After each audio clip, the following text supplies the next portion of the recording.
Senhor Jesus, que Deus te abençoe. Quero compartilhar com você uma palavra que se encontra aqui no Evangelho de Jesus, segundo escreveu Lucas, do capítulo 15, do versículo 11 até o 18, que no contexto diz a respeito da parábola do filho pródigo. Ele diz assim, verso 11: Continuou, pois, certo homem que tinha 2 filhos.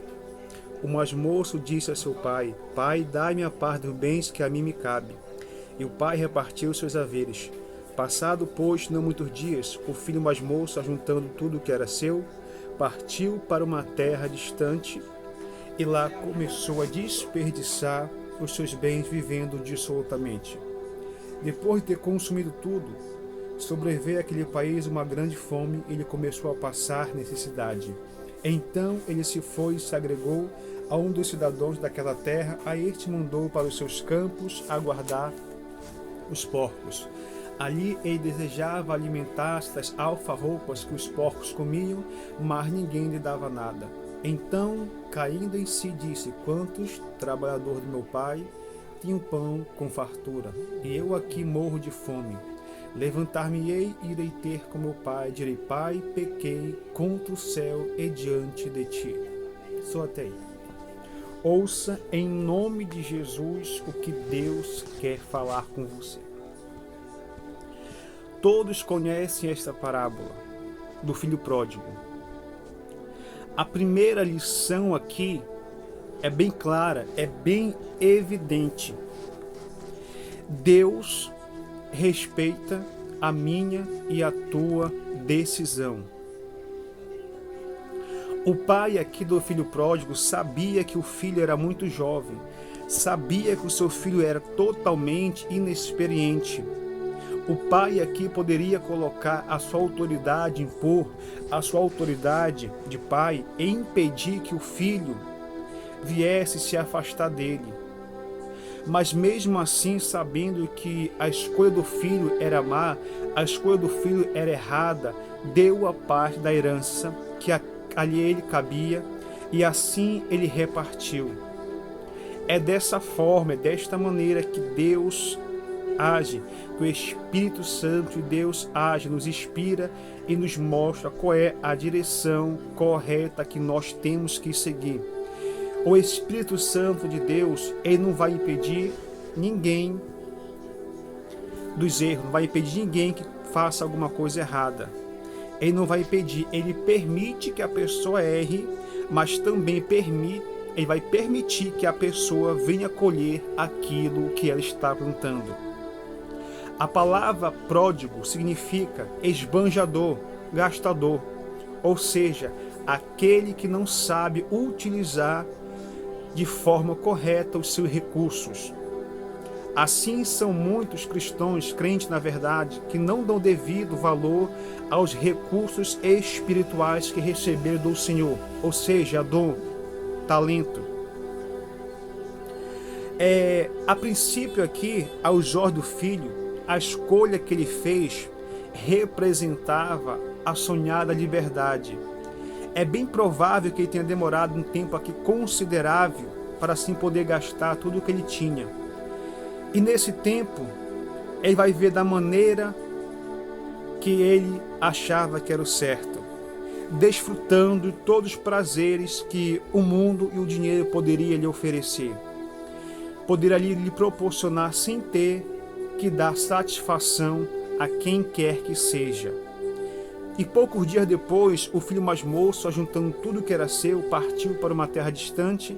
Lá ele vai começar a desperdiçar os seus bens, vivendo dissolutamente, e havendo ele gastado tudo naquela terra, naquele país, veio uma fome inesperada e ele começou a passar necessidade. Ou seja, a segunda lição aqui é: longe do Pai, eu, você, nós, qualquer pessoa, vai ter uma sensação de bem-estar temporária. Longe do Pai, qualquer um tem uma sensação de felicidade. Longe do Pai, qualquer pessoa tem uma sensação limitada, que está tudo bem, que está fluindo, que a sua decisão tomada no momento ali, sem consultar a Deus, acha que foi a certa, mas é incorreta. A Bíblia diz que, passados dias, o dinheiro que o filho tinha acabou. Entretanto, os dias de aparente glória chegaram ao fim. Depois do filho pródigo gastar tudo mesmo que ele tinha, ele começou a passar necessidade, ou seja, viveu na miséria. Ou seja, ele estava passando por certos tipos de provação, ao ponto de não ter o que comer. Então ele caiu em si. Olha só o que acontece quando um homem ou uma mulher toma uma decisão precipitada de sair da casa do pai, de abandonar o pai. Toma uma decisão pela fé emotiva que Deus não aprovou. A verdade é que quando a pessoa se afasta de Deus, por mais que ela se ache ser livre, cedo ou mais tarde ela vai perceber que nas garras do diabo ela está. Essa sensação de bem-estar que o filho pródigo tinha era passageira, era limitada. Terceira lição. Visão minha, terceira lição, em nome de Jesus. Muitas pessoas, primeiramente, precisam ter encontro com o diabo para ter encontro com Deus. Te provo na Bíblia, em nome de Jesus. Lucas 15, versículo 15 e 16 diz assim, ó, E foi e se agregou um dos cidadãos daquela terra, o qual mandou esse para os seus campos apacentar os porcos. Ali ele desejava se alimentar das bolotas ou alfarropas que os porcos comiam, mas ninguém dava nada. Aqui eu te provo na Bíblia que o filho pródigo não teve encontro com Deus. Aqui eu te provo na Bíblia, eu te mostro na Bíblia que o filho pródigo não teve encontro com Deus. A extrema miséria que ele caiu, aqui ele teve encontro com o inimigo. Mas Deus não quer que nenhum homem, nenhuma mulher, nenhum filho, filha, servo, serva tenha encontro com o inimigo, mas sim verdadeiramente com ele. Foi isso exatamente o que aconteceu com o filho pródigo. Na casa do pai tinha pão com fartura. Agora está passando fome, tem necessidade ao ponto de chegar a desejar se alimentar da comida dos porcos. Ele que era um filho de um pai rico, vai atingir o mais baixo nível da miséria. A fome que ele sentirá era tão grande que chegou ao ponto de desejar se alimentar das comidas que os porcos comiam. Mas até isso era negado. Aí então ele vai ter um encontro com o inimigo. Tem gente que só vai entender que precisa ter encontro com Deus quando tiver encontro com o inimigo por causa da sua desobediência. De sair da casa do pai sem consultar a Deus. Não conhece nada lá fora. Quer dar uma volta no mundo. Vai. Mas depois não culpa a Deus, não culpa ninguém. A decisão é sua. Quarta lição. Quando há arrependimento sincero e verdadeiro, sempre haverá perdão de Deus. Vou repetir. Quando há um arrependimento sincero e verdadeiro, sempre haverá perdão de Deus. Ou seja, aqui em Lucas 15, 17, 19 diz assim, ó, e tornando em si, ou seja, caindo em si, disse, quantos trabalhadores, ou seja, jornaleiros do meu pai, têm um pão com abundância ou fartura, e eu aqui estou morrendo ou perecendo de fome. Levantar-me-ei e ter com meu pai, direi, pai, pequei contra o céu e perante ti, eu já não sou digno de ser chamado teu filho, mas faz como um dos teus trabalhadores. Finalmente o filho aqui reconheceu que cometeu um erro grave de se afastar do pai. Ele estava sinceramente arrependido, consciente da sua gravidade, de suas ações. Por isso, ele não se julgava aqui no direito de voltar na condição de filho.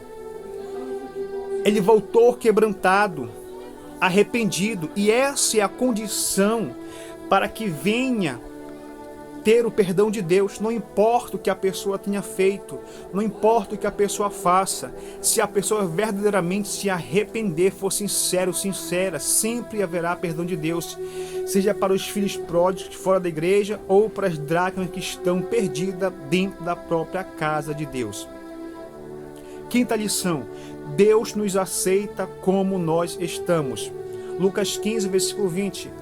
E levantando-se foi para o seu pai, quando ainda estava longe, viu seu pai e se moveu de íntima compaixão. Correndo, lançou, abraçou e o beijou. Ou seja, o pai aqui não vai olhar ao estado que o filho se encontrava, sujo, fedido, maltrapilho. Quando o pai viu seu filho, ele vai correr ao seu encontro, vai abraçar, vai o beijar, vai se alegrar. Ou seja, o que importava nesse momento aqui para o pai é que ele recuperou o seu filho com vida, era que o filho voltou para a casa do pai. Assim, minha irmã e meu irmão, é Deus. Não importa qual é a condição em que eu, você, nós se encontramos. Tudo que Ele quer é que eu e você voltamos para a sua casa. Ou seja, você pode ter mentido, você pode ter roubado, você pode ter adulterado, se prostituído, traído. Se você verdadeiramente se arrependeu, Deus irá te perdoar. Ele vai te aceitar. Claro, Ele vai fazer uma limpeza, vai te transformar do jeito e da maneira que Ele quer. Sexta lição, escuta aí. Lucas 15, 22. Mas o pai disse ao seu servo: trazei depressa a melhor roupa, vestir ele, colocai o anel na sua mão e alparcas nos seus pés, ou seja, sandália no hebraico. Sexta lição: Deus transforma e dá uma nova vida para quem se arrepende. A pessoa pode vir como ela está, mas se de fato houver um verdadeiro arrependimento, Deus irá transformar, Deus irá mudar em uma nova criatura. A exemplo do que o pai do filho pródigo fez, ao mandar que trouxesse novas vestimentas e colocasse ali um anel no seu dedo. Aquele anel, minha irmã e meu irmão, representava a autoridade, a confiança que o filho perdeu. Ou seja, esse anel simboliza, de uma vez por todas, o perdão e a confiança que o filho estava recebendo novamente do seu pai. Sétima e última lição: aqueles que se humilham diante de Deus sempre serão exaltados.